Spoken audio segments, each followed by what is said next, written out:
It's a Conspiracy is a proud member of the Alberta Podcast Network, locally grown and community supported.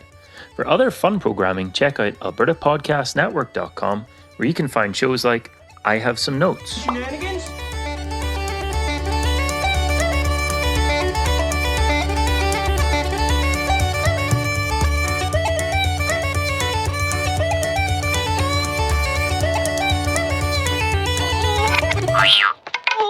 Because I'm tired of looking at places. I'll tell you what you can look at. This metal rod jammed right through the middle. Now we're going back in time for an episode. We are. Season 5, Episode 14, St. Paddy's Day 5. Welcome back, everyone, to It's a Conspiracy. This is the podcast where we lay out the beliefs behind select conspiracy theories, alternative accounts, legends, myths, and more. I'm your host, Andrew, and I do not claim to be an expert on anything we're going to discuss today, and will probably be wrong about everything because it's almost St. Paddy's Day. What a fun day. Hooray. Irish. Every day was St. Paddy's Day. There we go. No. You know what? We've been doing this for 6 years? That joke never gets old. Oh, man. Funny. If you would like to see where we got the fresh limericks we discussed today, then please do take a look at the notes in the episode description. Charlie is all about the luck of the Irish, and both his heart and pants are full of what you might describe as lucky charms. And we are a proud member of the Alberta Podcast Network. Yay team, yay friends, yay squad.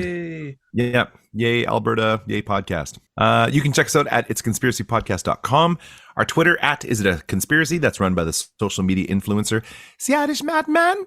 Our Facebook group, our Instagram page, It's Conspiracy Podcast. That's run by Gorgeous Greg. Our email and our Patreon page, patreon.com/It's a Conspiracy. Also, I'm super sick, and this is going to sound like a sick guy reading things, so just a heads up. Joining the online distance communication time today is Gorgeous Greg, Charming Charlie. These four-leaf clover rover-dovers will chime in as they see fit, and I do so appreciate their digitally distanced company in my wee heart. Now, Charlie, with an I or a nigh, can you tell me if you're familiar with these three topics? I will. Number one, why kiss the Blarney Stone? Oh, nigh. Okay. Number two, are Lucky Charms Irish? Nigh. Okay. Number three, what are you going to do on St. Patrick's Day? Aye. Oh, okay. All right. So, theory number one, why kiss the Blarney Stone? Why?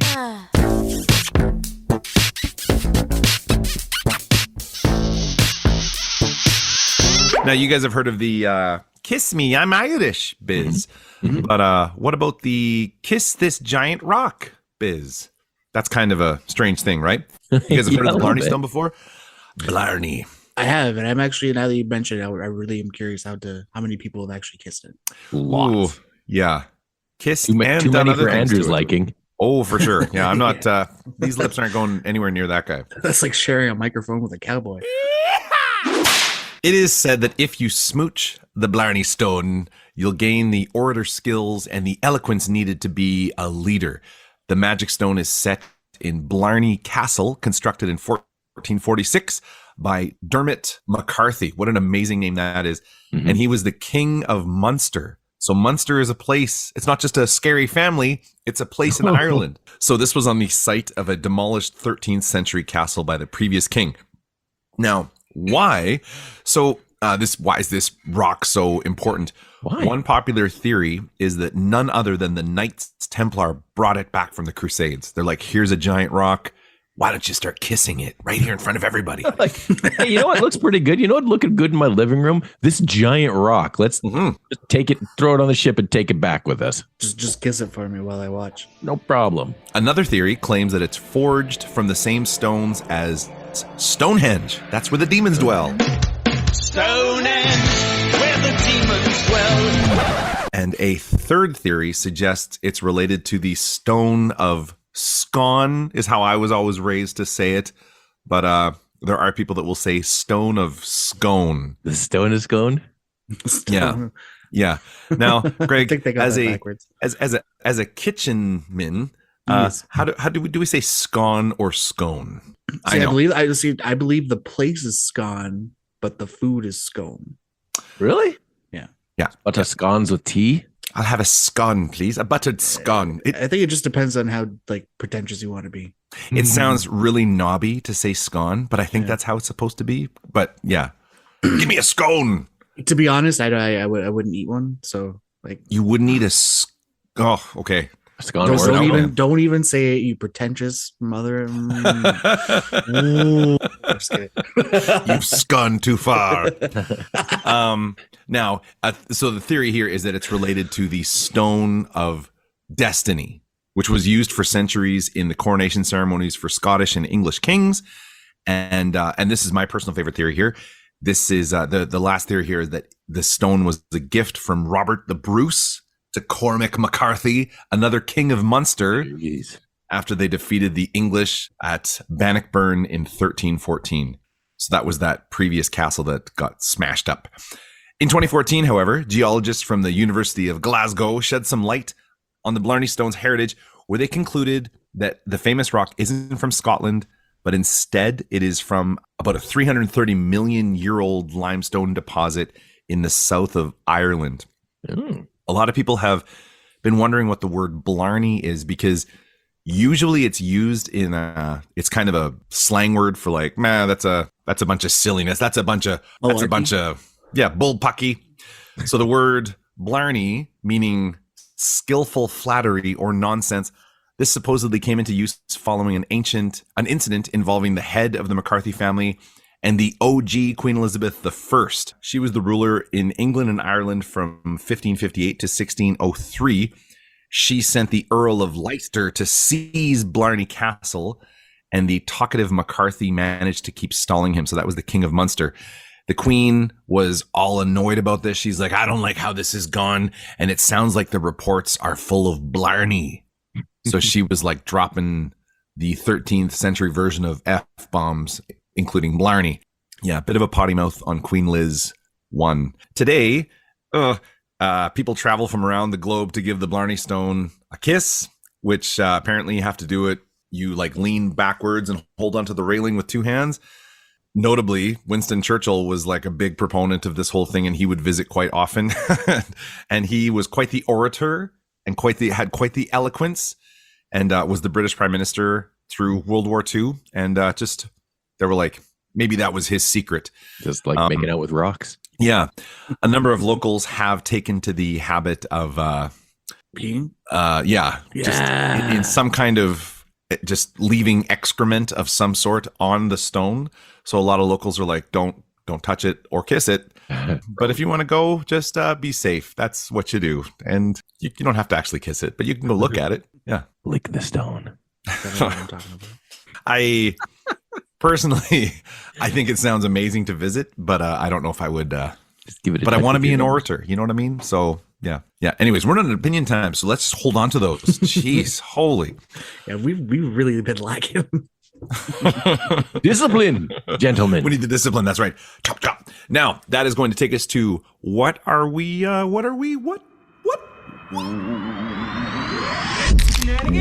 drinking? All right. So Charlie, what are we drinking? Me? Well, from our old pals at Sea Change Brewing, I'm drinking Irish Red Ale. It's well-rounded and approachable like a snake that is surprisingly friendly. It's unexpectedly light for a darker beer, but doesn't lose out on soft toffee and caramel flavors. It's 5% and, seasonal. I figure it's like, tis the season, right? Tis the Irish season. Drink something Irish. When we went on lockdown in 2020, was that when everything shut down? That was 2020. Yes. Sure. It was like the day that after we recorded, I think we recorded on a Sunday, and then the next day it was like, bam, everything shut down, and we weren't able to. Gates. Yeah. Sea Change did a huge batch of Irish Red Ale because they were like getting ready for the St. Paddy's Day thing. Sure. And so they were like selling it really cheaply because they had so much of it and they weren't able to open. And I bought myself quite a bit and had a great time. Yeah, I think we all had a great time for like 3 months, man. Yeah, I think maybe the first couple days, and then it was like, oh, this actually is Tiger King and Irish Red Ales. Hey, Tiger King was great. yeah, Greg, do you have a what are we drinking that you would like to? What are we? Yeah, no. Funny enough, I am also drinking a red ale from Pump House Brewery in Moncton, New Brunswick. It's their Fire Chiefs Red Ale. Comes in at around 5.5% T. I was gonna say THC, but I'm in the wrong business. Wait a minute. Comes in at about 5.5%. And the read up is a deep tawny reddish hued Irish inspired ale with a lingering nut-like maltiness, very lightly hopped with a pleasant estery fruitness, expiring to wonderfully smooth finish. Nice. Yeah, I can't say enough how much I like this beer. It's one of the best restaurants, I would say, in Moncton. So if you're ever in Moncton, New Brunswick, Canada, go to the Pump House, get some of their stuff. It's all brewed in-house. They got amazing pizza. They're famous for their deep fried chicken lips, which is basically just deep fried pepperoni and honey mustard sauce. Get it in you. Yeah, this is one of my favorite beers. They're actually called chicken lips? Yep. Okay. Because if you cut them at an angle, it just they look like lips. And I don't know why they called them chicken lips. Probably because you didn't want to steaming hot chicken lips, please. Yeah, exactly. Yeah. Probably because you don't want to eat actual lips. But man, is it ever super good. Chicken lips. That sounds say chicken lips again. I dare you. Chicken tits. I mean lips. Wait, chickens don't have lips. Anyway, I was put on the spot. I'm drinking a double darkness nitro imperial stout. So it's sounds royal. It is royal. It's amazing. So in our last episode we recorded, that's the one that comes out in April. So we're time travelers. I was talking about Campio Brewing, which is amazing. Another Edmonton craft beer. And this is from Campio Brewing as well. This is their other stout. So in the wintertime, I'm all about the stouts. So this is a doubled up version of our OG oatmeal stout, Decade of Darkness. Doesn't that sound amazing? The Decade of Darkness. Big, bold, and boozy with notes of chocolate, toffee, coffee, and caramel, along with an almost port-like flavor and sweetness from spending 10 months aging in red wine barrels, served on nitro to help it go down smooth, maybe a little too smooth, because it's clocking in at 11.6%. I had one of these, and I was like, I need to wait here for about an hour before I go anywhere. So, actually, I had a sleeve. I didn't even have a pint, and I was like, because I was going pint. Yeah, they I think they do. I had a sleeve, and I was like, this is powerful. This is powerful. Yeah, dude. But it was absolutely amazing. Have you guys been to Campio Brewing? Because it's just a beautiful little. I was gonna have this conversation with you right up until that time. I believe I have. It's nice. It's really nice. Yeah, the food also good there too. The food, yeah, it's super good food. All right, well, that's going to take us to advertisement number 1.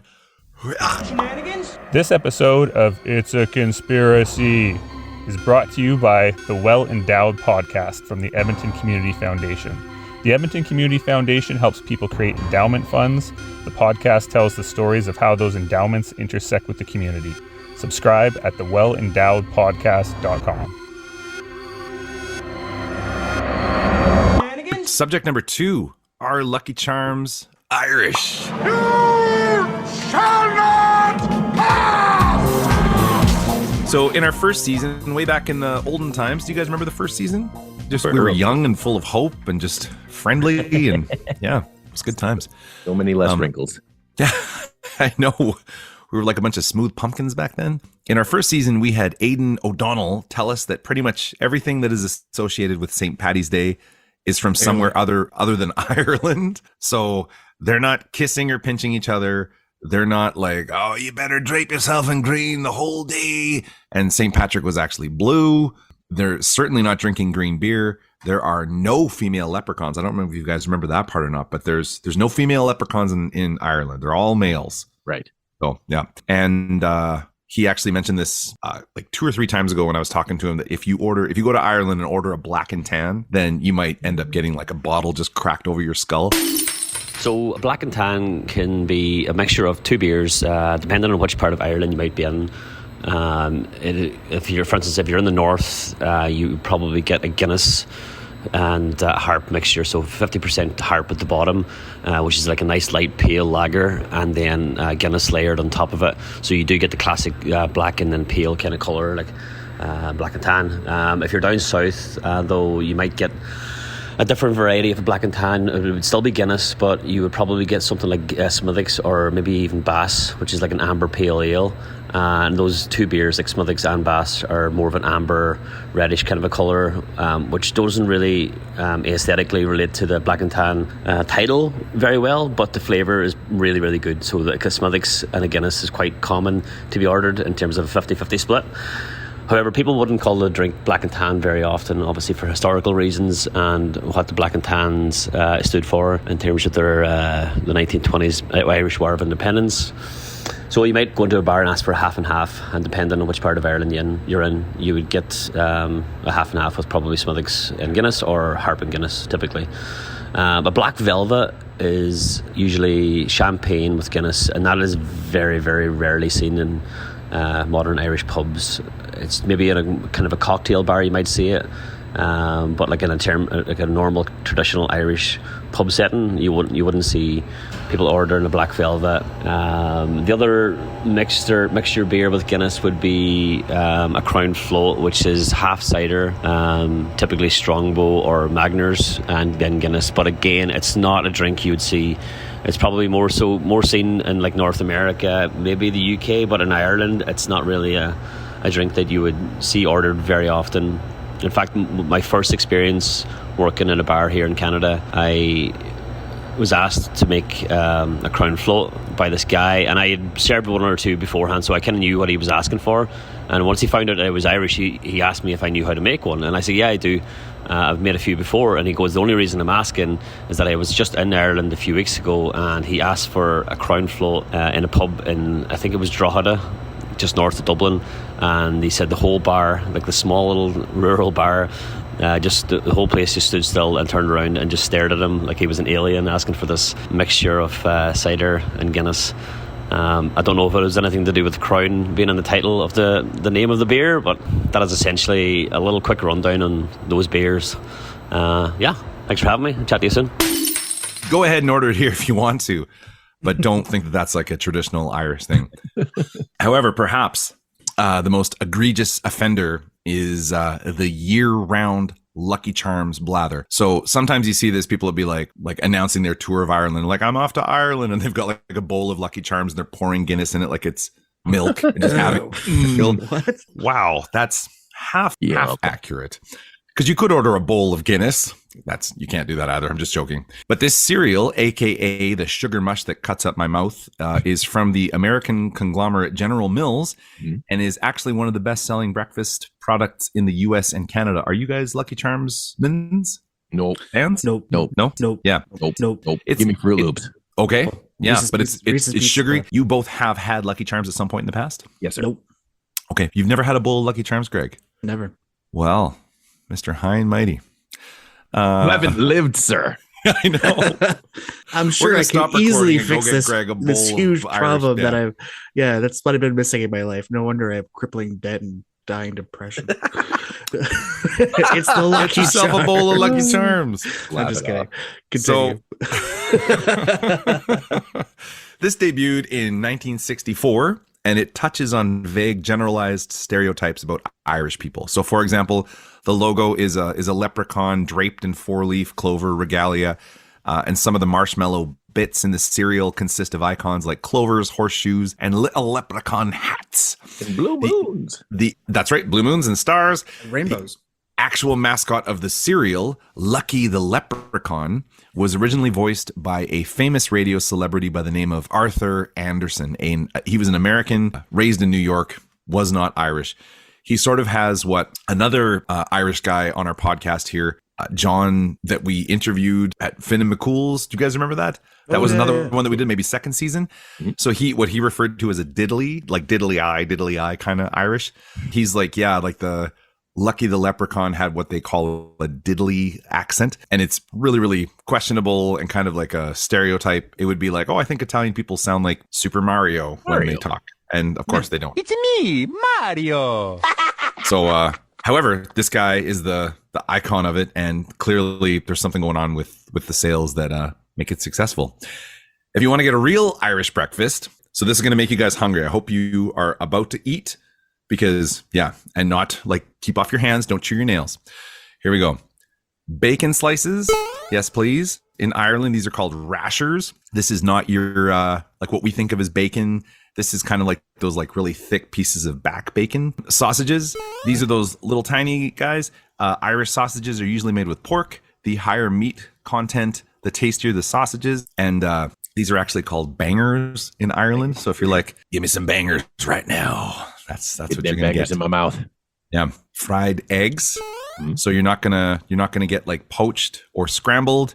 This the breakfast version is fry those eggs, stick them on top. Baked beans.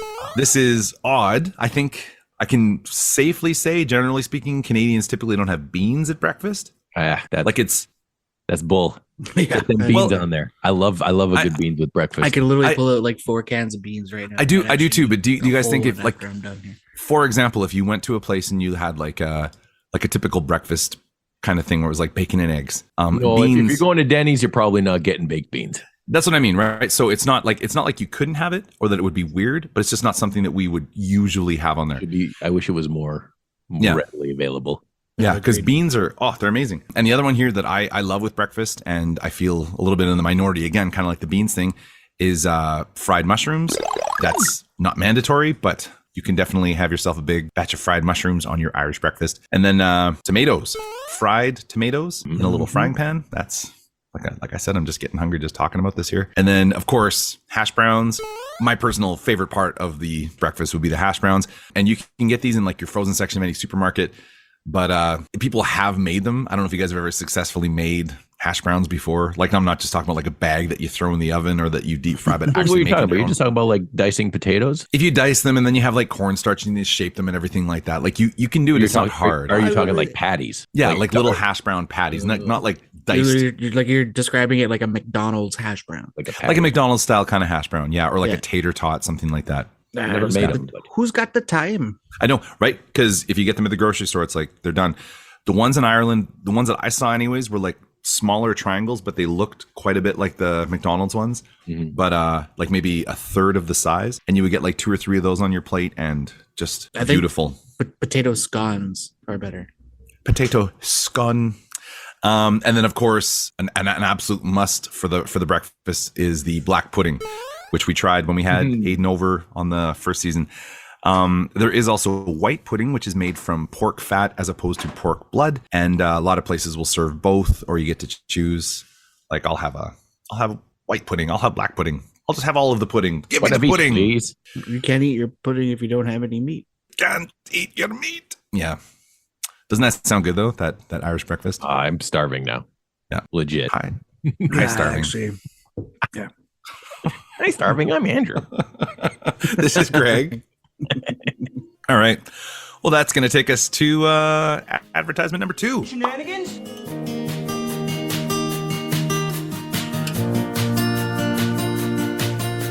This episode is brought to you by Park Power, your friendly local utilities provider in Alberta, offering internet, electricity, and natural gas with low rates, awesome service, and profit sharing with local charities. In Alberta, you get to choose who you buy your internet, electricity, and natural gas from. If you switch providers, nothing changes about the delivery of these utilities to your home or business. If you have an existing contract, you're going to want to find out the terms before leaving. If you don't, then it's even easier to sign up for Park Power. You as the consumer have the choice of who you pay your bills to. Why not choose your friendly local utilities provider? Learn more at parkpower.ca.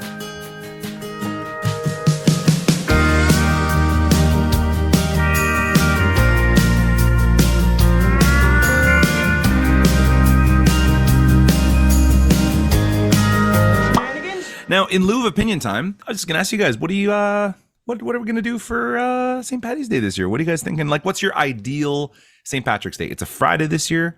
Things are a little different. Next year's on a Saturday. I'm going to be in bed by 8 o'clock. Okay. Are you going to do like ideally, what would you do during the day, Greg? That you would be like, this is a perfect way for like going and spend the day Not work at celebrating. a bar or kitchen.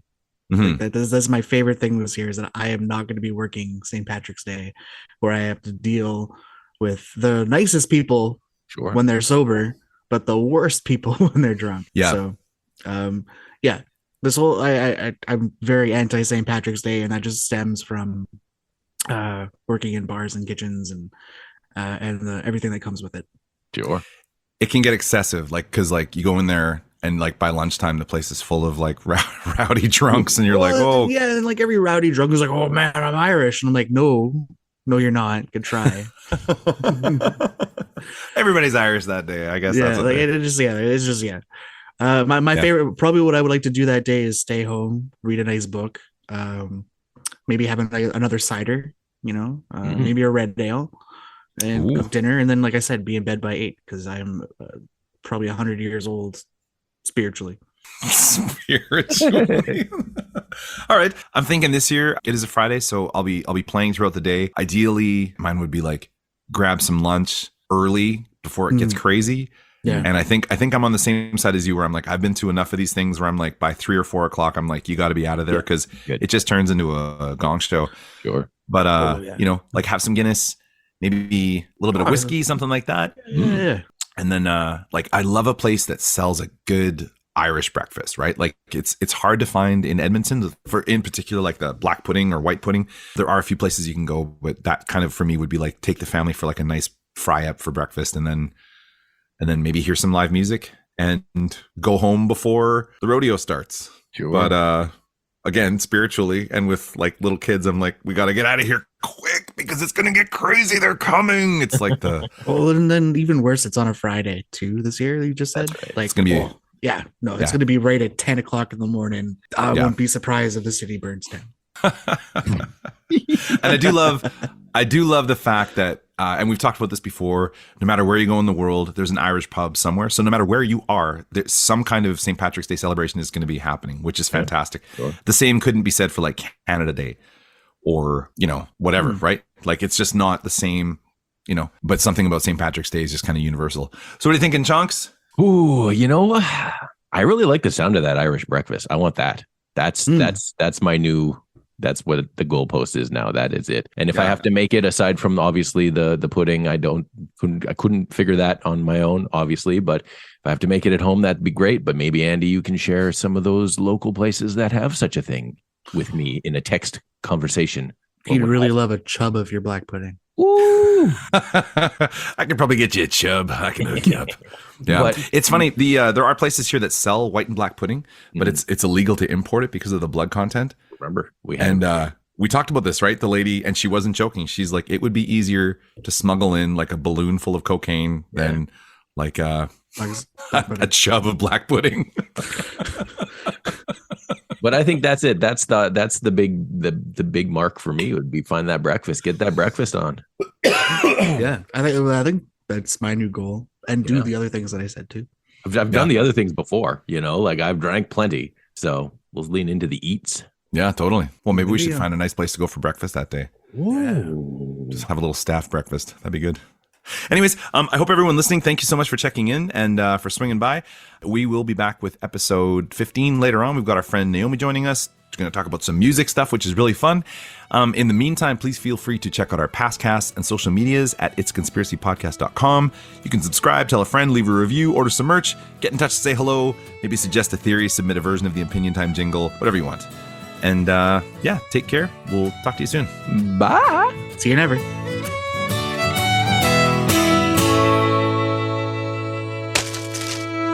Now dance, your heavenly gobs!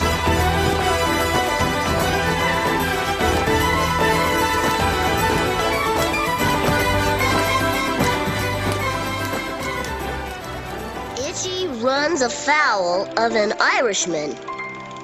Look out, Itchy! He's Irish! I don't know who you are. I don't know what you want. But what I do have are a very particular set of skills. Come on, Itchy! Kill him! Kill him!